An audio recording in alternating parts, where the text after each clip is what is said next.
Hi, I'm Miriam from BBC Good Food and I'm going to show you how to make cola ham.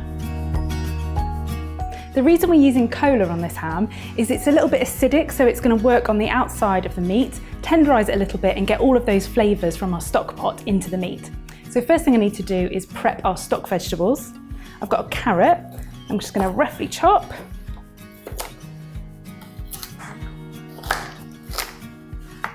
Also a celery stick.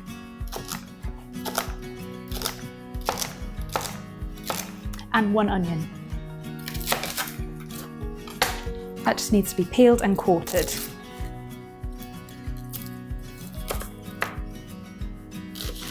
So moving on to the meat, I've got some unsmoked gammon here.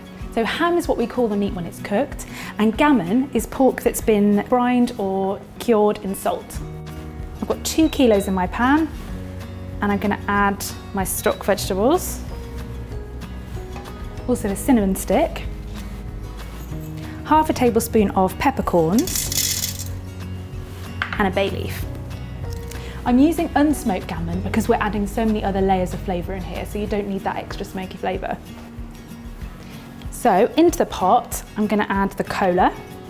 You need 2 litres for this, and don't use the diet version. Using cola is a really good shortcut ingredient because it adds a sweetness, an acidity, and a really complex spicy citrus flavour. You now want to bring it to a boil and then reduce the heat to a simmer so that it cooks gently for about 2.5 hours. You want to make sure that the gammon is covered at all times, so if it starts to dry out a little bit, put a bit of water on top. You don't want to keep the vegetables or the stock, they've done all of their work for us. While the ham cools, I'm going to mix up a glaze.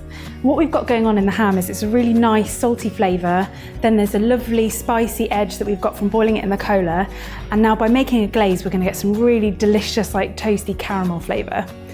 So in here I need 150 ml of maple syrup, and then I want 2 tablespoons of whole grain mustard, 2 tablespoons of red wine vinegar, and a pinch of ground cloves. Now I'm going to take the skin off the ham. We just take off the string first.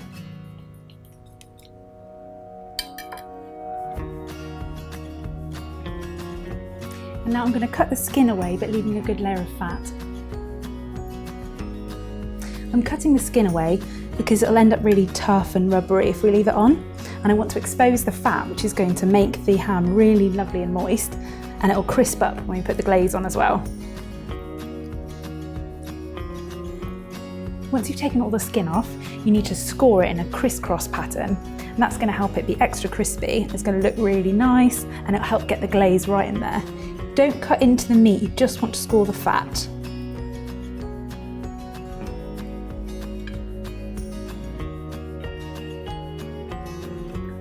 And now I'm going to transfer it to a roasting tin. And then I'm going to pour over half of the glaze. My oven's been preheating at 190 degrees, 170 fan. I'm going to bake that for about 15 minutes and then put the rest of the glaze on.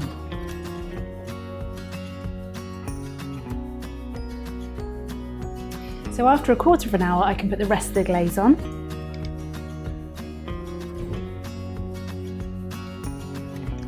And that goes back in the oven for 30 minutes. Halfway through, I'm going to baste it with all these lovely juices.